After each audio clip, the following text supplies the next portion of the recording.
company put together a group, and we started doing projects. We started picking up jobs from touring professionals for their, you can't believe it, but there's a few of them that have actually paid for their own special golf clubs. Most of the time they rely on their company, or sometimes we would work for the company that that they were sponsored by and build special clubs, stamp their logos on it. So that was kind of a period.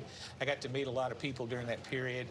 Kel Devlin, Bruce Devlin's son, he was with Nike at the time, and they had signed Tiger, and so during that period we just decided that we needed to fold our whole shop up and come under the Nike umbrella. So my whole department just kind of moved in. We started building custom clubs for not only Tiger, but Mr. Duval was our first win at Royal Lytham.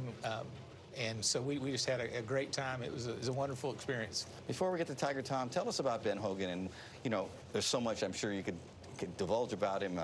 We'd be here for a couple hours. But what did you feel for him was the most important part of a golf club? What did he want to see in a golf club? Well, there's no doubt he talked constantly about it. He dug his game out of the dirt. And he said a golf club has to be manufactured just like building a house. You've got to engage the dirt first. And so look at the soul of the golf club and then build back to the hands from that. And so he was very emphatic about that, and also how it looked. Mr. Hogan was relatively left-eye dominant, so he saw clubs that were considerably more hooked, especially on drivers, than what we would as right-eye dominant people. And so it was about feel, the dirt, and what a club looked like in the playing position. And really quickly, you also built clubs for Jack Nicklaus. What were his priorities, and what was it like working for him? It was intense. It was a lot of fun. I will say the most wonderful thing that happened to me during the time I was working with Jack was we went over to his house once to test putters, and Barbara made me a sandwich, and so that was one of my highlights. The Queen of Golf actually made me a sandwich. And you made Jack a sandwich. Yeah. And I couldn't stand cucumbers, and she put cucumbers all through it, and so but I ate that and acted like I loved it, and she, because she was just such a gracious and wonderful gal and lady.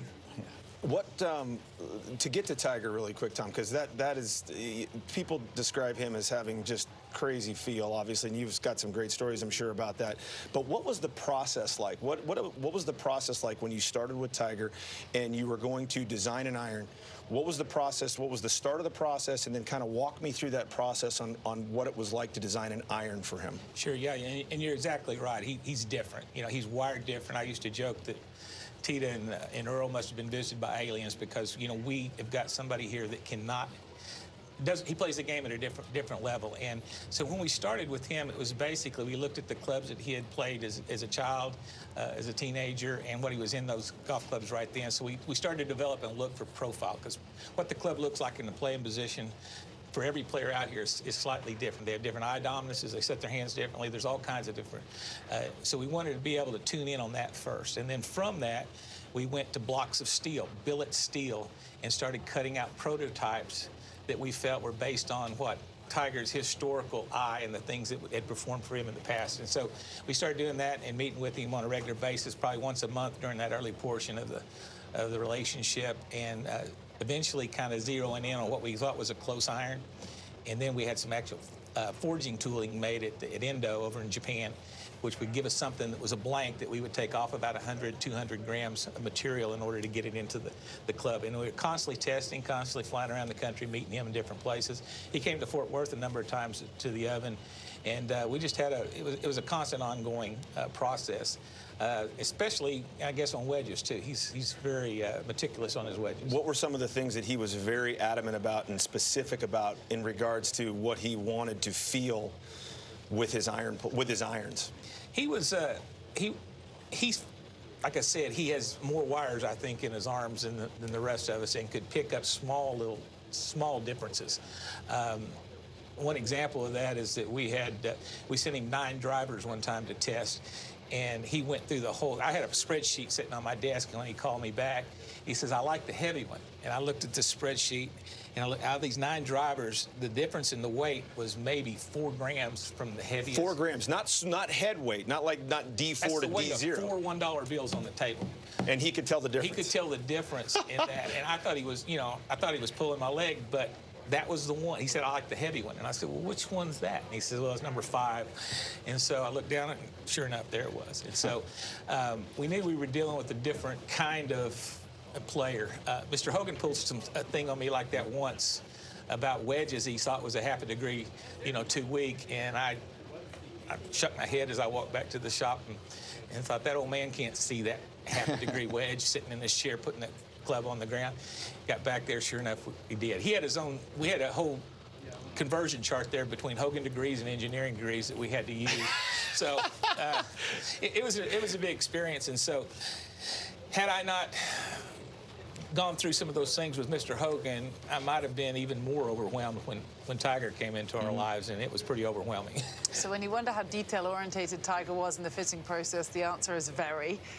What do you make of the fact that he's back here now, still competing after everything he's been through? What changes, if any, do you think he may have needed to make in his equipment to adjust to the body that he now has? Well, I've been out of the loop for, a number of years now, so I don't know specifically what he's doing, but knowing what I've seen him and the way that he can manipulate ball flight, trajectory primarily, being able to, control his spin. With that kind of ability, if he's getting some pretty good help, I have no doubt that, he's going to be back in the winner's circle, and his story will be every bit as monumental as Mr. Hogan coming back from his, car wreck. So they're really kind of tied together. Tom, Tiger is old school in his perception of golf clubs. And so when the transitions were happening in the early 2000s, where the clubs were getting lighter, the heads were getting bigger with titanium, it wasn't something that he, gracefully or at least willingly kind of went into. So how did you make that transition for him or help him through that transition? And do you feel like he lost perhaps some of his advantage as the club started to get more advanced?